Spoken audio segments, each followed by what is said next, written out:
Hi, thanks for joining me for another reading through the Bible in chronological order. Today we're in Proverbs chapter um, 22 through 24.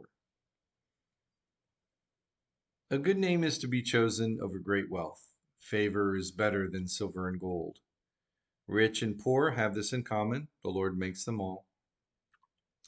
A sensible person sees danger and takes cover, but the inexperienced keep going and are punished. Humility, the fear of the Lord, results in wealth, honor, and life. There are thorns and snares on the way of the crooked. The one who guards himself stays far from them.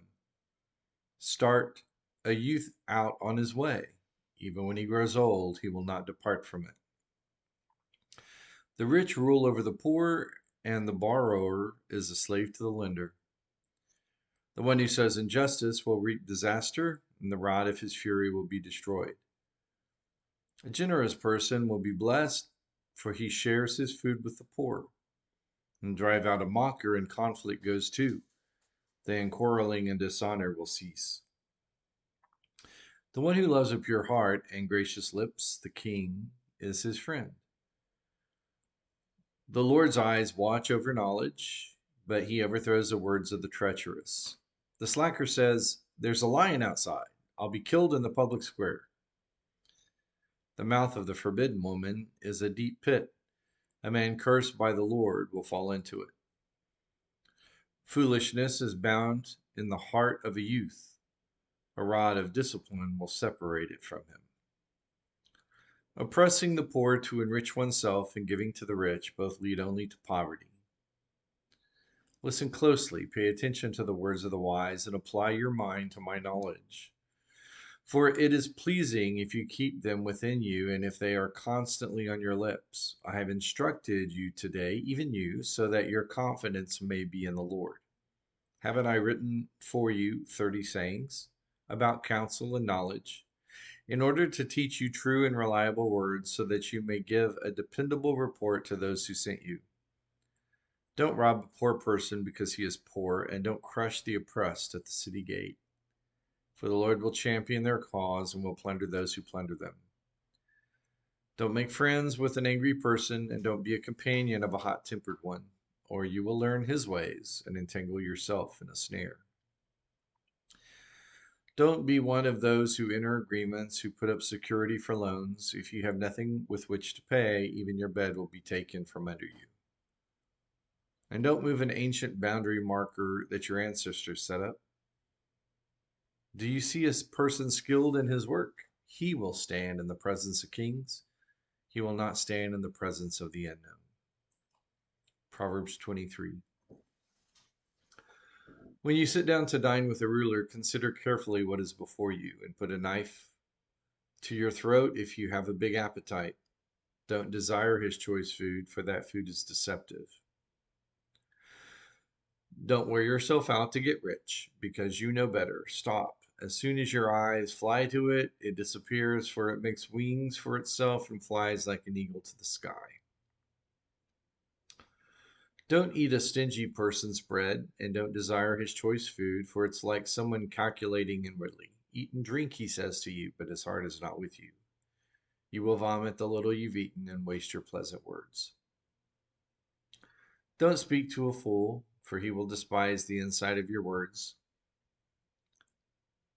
Don't move an ancient boundary marker, and don't encroach on the fields of the fatherless, for their Redeemer is strong, and he will champion their cause against you.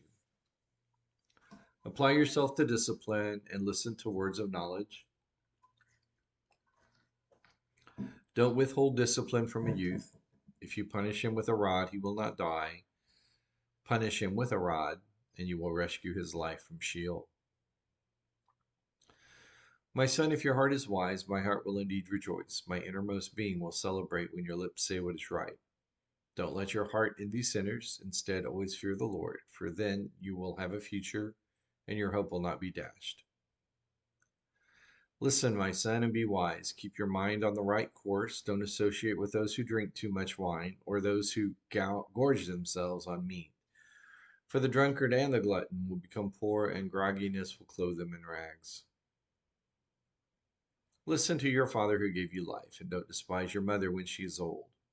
Buy and do not sell truth, wisdom, instruction, and understanding. The father of a righteous son will rejoice greatly. The one who fathers a wise son will delight in him. Let your father and mother have joy, and let her who gave birth to you rejoice. My son, give me your heart, and let your eyes observe my ways. For a prostitute is a deep pit, and a wayward woman is a narrow well. Indeed, she sets an ambush like a robber and increases the number of unfaithful people. Who has woe? Who has sorrow? Who has conflicts? Who has complaints? Who has wounds for no reason? Who has red eyes?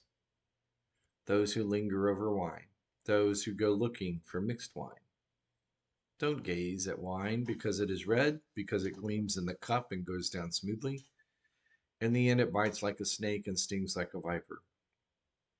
Your eyes will see things strangely, and you will see absurd things. You'll be like someone sleeping out at sea or lying down on the top of a ship's mast. They struck me, but I feel no pain. They beat me, but I didn't know it. When will I wake up? I'll look for another drink. Proverbs 24. Don't envy the evil or desire to be with them, for their hearts plan violence and their words stir up trouble. A house is built by wisdom, and it is established by understanding. By knowledge, the rooms are filled of every precious and beautiful treasure. A wise warrior is better than a strong one, and a man of knowledge than one of strength. For you should wage war with sound guidance. Victory comes with many counselors. Wisdom is inaccessible to a fool. He does not open his mouth at the city gate. The one who plots evil will be called a schemer. A foolish scheme is sin, and a mocker is detestable to people. If you do nothing in a difficult time, your strength is limited. Rescue those being taken off to death, and save those who are stumbling towards slaughter. If you say, "But we didn't know about this," won't he who weighs hearts consider it? Won't he who protects your life know? Won't he repay a person according to his work? Eat honey, my son, for it is good, and the honeycomb is sweet to your palate. Realize that wisdom is the same for you. If you find it, you will have a future, and your hope will never fade. Don't set an ambush, you wicked one, at the camp of the righteous man. Don't destroy his dwelling. Though a righteous person falls 7 times, he will get up, but the wicked will stumble into ruin. Don't gloat when your enemy falls, and don't let your heart rejoice when he stumbles, or the Lord will see and be displeased and turn his wrath away from you. Away from him, sorry. Don't be agitated by evildoers, and don't envy the wicked, for the evil have no future, and the lamp of the wicked will be put out. My son, fear the Lord as well as the king, and don't associate with rebels, for destruction will come suddenly from them. Who knows what distress these two can bring? These sayings also belong to the wise. It is not good to show partiality in judgment. Whoever says to the guilty, "You are innocent," peoples will curse him and nations will denounce him. But if it will go well with those who convict the guilty, and a generous blessing will come to them. He who gives an honest answer gives a kiss on the lips.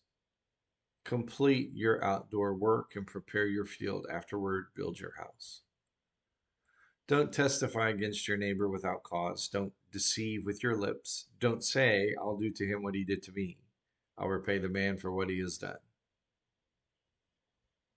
I went by the field of a slacker and by the vineyard of one lacking sense. Thistles had come up everywhere, weeds covered the ground, and the stone wall was ruined.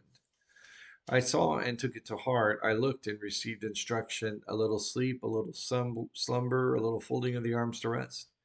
And your poverty will come like a robber, and your need like a bandit. The reading of these 3 chapters signal very common proverbs that we often hear quoted.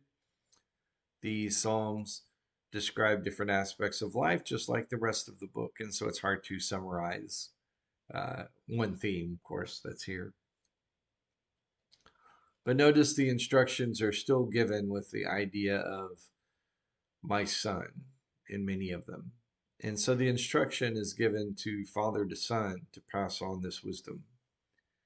And that certainly is a relevant and significant contribution to our understanding of who in the house needs to be teaching wisdom. A mother can teach wisdom every day, and most certainly she does. Of great value are the things that she says. But in a culture where the role of a husband and a father has been minimized, let's not forget the significance the book of Proverbs places on the responsibility and the role of being a man of God. Thanks for joining me. Join me for another reading through the Bible in chronological order.